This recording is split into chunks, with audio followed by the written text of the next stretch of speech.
بسم اللہ الرحمن الرحیم۔ امید ہے کہ آپ خوش ہوں گے، اللہ آپ کو خوش رکھے۔ میں ہوں اسم اقبال احساس اور آپ دیکھ رہے ہیں اردو دان۔ جیسے کہ آپ کے علم میں ہے کہ افسانہ حج اکبر کا کچھ حصہ ہم پڑھ چکے تھے، آج آخری حصہ ہم پڑھنے کی کوشش کرتے ہیں۔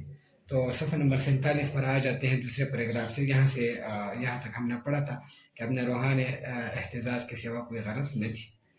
تو یہاں سے پڑھتے ہیں، اس گھر سے نکل کر آج عباسی کی وہ حالت ہو گئی۔ عباسی جو کہ دایا ہے، جو تھیٹر میں یکایک بجلیوں کے گل ہو جانے سے ہوتی ہے، کہ تھیٹر میں جب یکایک اندھیرا ہو جاتا ہے، گل ہو جانا یعنی شمع یا بلب وغیرہ کا بجھنا، یعنی بند ہونا۔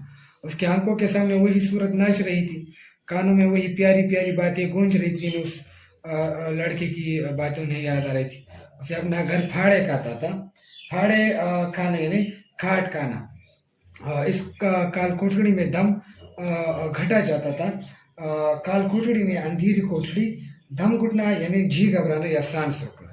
محاورے، رات جوں تو کر کے کٹی، صبح کو وہ مکان میں جھاڑو دے رہی تھی، یکایک یعنی اچانک تازے حلوے کی صدا سن کر بے اختیار باہر نکل آئی۔ صدا یعنی آواز، معن یعنی فوراً یا اچانک یا جلدی یاد آ گئے کہ آج حلوہ کون کھائے گا۔ عباسی کی روح تڑپ اٹھی، وہ بے قراری کے عالم میں یعنی بے قراری کی حالت میں گھر سے نکلی کہ چلو نصیر کو دیکھ آؤں، پر آدھے راستے سے لوٹ گئی یعنی واپس آ گئی۔ نصیر یعنی جو چھوٹا بچہ ہے، اس کا نام نصیر، عباسی کے دھیان سے ایک لمحے کے لیے بھی نہیں اترتا تھا۔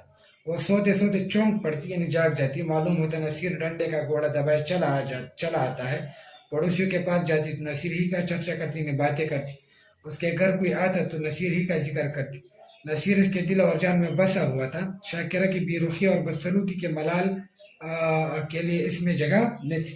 ملال یعنی رنج اور افسوس۔ وہ روز ارادہ کرتی کہ آج نصیر کو دیکھنے جاؤں گی، اس لیے بازار سے کھلونے اور مٹھائیاں لاتی، گھر سے چلتی لیکن آدھے راستے سے لوٹ آتی یعنی واپس آتی، کبھی 2-4 قدم کے آگے نہ بڑھا جاتا۔ کون منہ لے کر جاؤ یعنی کس طرح لے کر جاؤ؟ جو محبت کو فریب سمجھتا ہوں یعنی دھوکہ سمجھتا ہوں، اسے کون منہ دکھاؤ یعنی اسے کس طرح منہ دکھاؤ؟ کبھی سوچتی کہیں نصیر مجھے نہ پہچانے یعنی وہ مجھے نہ پہچانے۔ تو بچوں کی محبت کا اعتبار کیا یعنی بچوں کی محبت کا کیا اعتبار؟ نئی دایا سے رچ گیا ہوگا یعنی نئی دایا سے گل مل گیا ہوگا۔ یہ خیال اس کے پیروں پر زنجیر کا کام کر جاتا تھا یعنی یہ خیال اس کو روکتا تھا، زنجیر کا کام کرتا تھا یعنی اس کو روکتا تھا۔ اب آ جاتے ہیں اگلے صفحے۔ اچھا، اسی اثناء میں حج کے دن آ گئے یعنی حج کے دن آگے محلے میں کچھ لوگ حج کی تیاریاں کرنے لگے۔ عباسی کی حالت اس وقت پالتو چڑیا کی سی تھی یعنی پالنے والی چڑیا کی سی تھی، جو قفس سے نکل کر، قفس یعنی پنجرے سے نکل کر یا قید سے نکل کر پھر کسی گوشے کی تلاش میں یعنی پھر کسی جگہ کی تلاش میں ہو، اسے اپنے یعنی اپنے آپ بھلا دینے کا یہ ایک بہانہ مل گیا، وہ آمادے سفر ہو گئی یعنی اس طرح وہ اپنے آپ کو بھلا سکتی تھی اور وہ سفر کے لیے تیار ہو گئی۔ آسمان پر کالی گھٹائیں چھائی ہوئی تھی اور ہلکی ہلکی فواریں پڑ رہی تھی، بارش ہو رہی تھی۔ دہلی اسٹیشن پر زائرین کا ہجوم تھا، زائرین یعنی زیارت کرنے والوں کا ہجوم تھا۔ کچھ گاڑیوں میں بیٹھے تھے، کچھ اپنے گھر والوں سے رخصت ہو رہے تھے۔ چاروں طرف ایک کوہرام سا مچا ہوا تھا، کوہرام یعنی واویلا یا ماتم۔ نصیر اس وقت یہاں ہوتا تو بہت روتا، میری گود سے کسی طرح نہ اترتا۔ یہ اب وہ سوچ رہے کہ اگر نصیر یہاں ہوتا تو وہ یہاں ہوتا اور میری گود سے اترتا، کبھی نہیں اترتا۔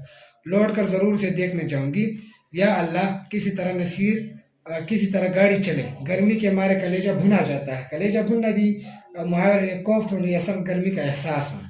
یکایک اچانک اس نے صابر حسین کو بائسیکل لیے پلیٹ فارم پر آتے دیکھا۔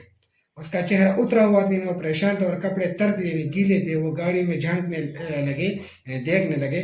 عباسی محض یہ دکھانے کے لیے کہ میں بھی حج کرنے جا رہی ہوں گاڑی سے باہر نکل آئی۔ صابر حسین اسے دیکھتے ہی لپک کر قریب آئے یعنی ان کے قریب آئے اور بولے، کیوں عباسی تم بھی حج کو چلی؟ یہاں یہ ندائیہ ہے کہ تم بھی حج کو جا رہی ہو۔ عباسی نے فخری انکسار کے ساتھ کہا، فخری عاجزی کے ساتھ کہا، ہاں اب یہ جو ہے یہ فجائیہ ہے، یہاں کیا کروں؟ زندگی کا کوئی ٹھکانہ نہیں، معلوم نہیں کب آنکھیں بند ہو جائے۔ خدا کے یہاں منہ دکھانے کے لیے بھی تو کوئی سامان چاہیے۔ نصیر میاں تو اچھی طرح ہیں صابر، اب تو تم جا رہی ہو، نصیر کا حال پوچھ کر کیا کرو گی؟ اس کے لیے دعا کرتے رہنا۔ عباسی کا سینہ دھڑکنے لگا یعنی وہ پریشان ہونے لگی، گھبرا کر بولی، کیا دشمنوں کی طبیعت اچھی نہیں ہے یعنی کیا وہ اچھی نہیں ہے؟ صابر، اس کی طبیعت تو اسی دن سے خراب ہے جس دن تم وہاں سے نکلی، یعنی اسی دن سے ان کی طبیعت خراب ہے جس دن تم وہاں سے نکلی۔ کوئی 2 ہفتے تک تو انا انا کے رٹ لگاتا رہا، اور اب 1 ہفتے سے کھانسی اور بخار میں مبتلا ہے، ساری دوائیاں کر کے ہار گئے، کوئی نفع ہی نہیں ہوا، یعنی کوئی نہیں ہوتا، یعنی کوئی فائدہ نہیں ہوتا۔ میں نے ارادہ کیا تھا چل کر تمہاری منت سماجت کر کے لے چلوں، کیا جانے تمہیں دیکھ کر اس کی طبیعت کچھ سنبھل جائے گی، کچھ بہتر ہو جائے، لیکن تمہارے گھر پر آیا تو معلوم ہوا کہ تم حج کرنے جا رہی ہو۔ اب کس منہ سے چلنے کو کہوں، تمہارے ساتھ سلوک ہی کون سا اچھا کیا تھا کہ اتنی جرأت کر سکوں، اور پھر کار ثواب کا کام میں رخ نہ ڈالنے کا بھی خیال ہے، رخ نہ ڈالنے یعنی خلل ڈالنے کا بھی خیال ہے۔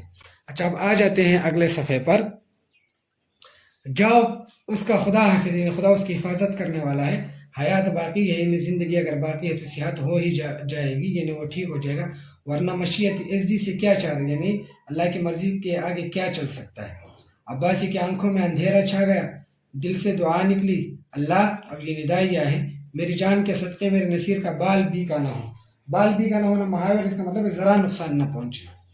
رقت سے گلا بھر گیا، یعنی غم سے گلا بھر گیا، میں کیسی سنگ دل ہوں، سنگ دل یعنی سخت دل ہوں، پیارا بچہ رو رو کر ہلکان ہو گیا اور میں اسے دیکھنے تک نہ گئی۔ شاکرہ بد مزاج سہی، بد زبان سہی، نصیر نے میرا کیا بگاڑا، میں نے ماں کا بدلہ نصیر سے لیا، یعنی میری ماں کا بدلہ بچے سے لے لیا، یا خدا میرا گناہ بخشیو، پیارا نصیر میرے لیے ہڑک رہا ہے، ہڑک رہا ہے یعنی کسی کی جدائی کے غم سے بیمار ہونا۔ اس خیال سے عباسی کا کلیجہ محسوس اٹھا، کلیجہ محسوس اٹھنا یعنی صدمہ دل میں دبائے رکھنا، یا غم دل میں دبائے رکھنا، اور آنکھوں سے آنسو بہہ نکلے۔ مجھے کیا معلوم تھا کہ اسے مجھ سے اتنی محبت ہے، ورنہ شاکرہ کی جوتیاں کہتی، یعنی شاکرہ جو نصیر کی ماں ہے ان کی جوتیاں کہتی اور گھر سے قدم نہ نکالتی۔ اب یہ جو ہے یہ فجائی ہے، نہ معلوم بیچارے کی کیا حالت ہے۔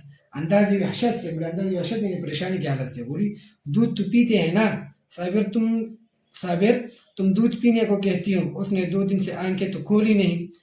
عباسی، یا میرے اللہ، ارے او قلی یعنی وہ جو اسٹیشن پر سامان وغیرہ اٹھاتے ہیں، بیٹا آ کے میرا اسباب گاڑی سے اتار دے، یعنی میرا سامان گاڑی سے اتار دے، اب مجھے حج وج کی نہیں سوچتی، یعنی اب مجھے حج کے لیے نہیں جانا ہے۔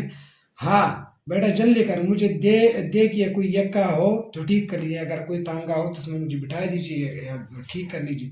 یکا روانہ ہوا، سامنے سڑک پر کئی بھگیاں کھڑی تھی، یکے کھڑے تھے، گھوڑا آہستہ آہستہ چل رہا تھا۔ عباسی بار بار جھنجھلاتی نہ غصہ ہوتی، اور ایک بان سے کہتی تھی، بیٹا جلدی کر، میں تجھے کچھ زیادہ دے دوں گی، یعنی میں تجھے کچھ زیادہ پیسے دے دوں گی۔ راستے میں مسافروں کی بھیڑ دیکھ کر اسے غصہ آتا تھا، یعنی مسافروں کا ہجوم دیکھ کر اسے غصہ آتا تھا، اس کا جی چاہتا تھا، یعنی اس کا دل چاہتا تھا گھوڑے کے پر لگ جائے، یعنی گھوڑا تیز چلا جائے۔ لیکن جب صابر حسین کا مکان قریب آ گیا تو عباسی کا سینہ زور سے اچھلنے لگا، یعنی وہ اور پریشان ہو گئی، سر تیورا گیا، سر تیورانا مطلب چکرا گیا، بار بار دل سے دعا نکلنے لگی، سب خیر و عافیت، یعنی سب خیریت سے ہو۔ یکا صابر حسین کے گلی میں داخل ہوا، دفعتاً عباسی کے کان میں کسی کے رونے کی آواز آئی، اس کا کلیجہ منہ کو آ گیا، تو یعنی وہ اور بہت زیادہ پریشان ہو گئی، سر تیورا گیا، یعنی اس کا سر چکرا گیا، معلوم ہوا دریا میں ڈوبی جاتی ہوں، جی چاہا یکا سے کود پڑوں، مگر ذرا دیر میں معلوم ہوا کہ عورت میں کیسے بدا ہو رہی ہے، کسی کی شادی ہو رہی ہے یا رخصت ہو رہی، تسکین ہوئی، انہوں نے سکون میں، وہ اس لیے پریشان تھی کہ رونے کی آواز آ رہی ہے، ان کے دل میں یہ آیا کہ اللہ نہ کرے نصیر مر گیا ہو۔ آخر صابر حسین کا مکان آ پہنچا، عباسی نے ڈرتے ڈرتے دروازے کی طرف تاکا، دروازے کی طرف انہوں نے دیکھا جیسے کوئی گھر سے بھاگا ہوا یتیم لڑکا شام کو بھوکا پیاسا گھر آئے، اور دروازے کی طرف سہمی ہوئی نگاہ سے دیکھیں کہ کوئی بیٹا تو نہیں ہے، یعنی اب دیکھیں کتنا خوبصورت جملہ ہے کہ جو ہے وہ ڈرتے ڈرتے گھر کی طرف آ گئی، اور وہ یوں آئی جیسے کوئی یتیم لڑکا ہو اور وہ بھوکا ہو، اور وہ گھر کے دروازے کی طرف آ جائے اور ڈرے ہوئے نظروں سے جو ہے وہ گھر کی طرف دیکھے۔ آ جاتے ہیں اگلے صفحے کی طرف۔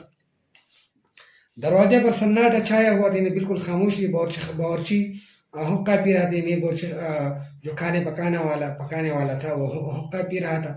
عباسی کو ذرا ڈھارس ہوئی، یعنی اسے ذرا جو ہے حوصلہ مل گیا، گھر میں داخل ہوئی تو دیکھا کہ نئی دایا بیٹی پولٹس پکا رہی ہے، کلیجہ مضبوط ہوا۔ شاکرہ کے کمرے میں گئی تو اس کا دل گرما کی دوپہری دھوپ کی طرح کانپ رہا تھا، اس کا دل جو ہے وہ بہت زیادہ کانپ رہا تھا۔ شاکرہ نصیر کو گود میں لیے دروازے کی طرف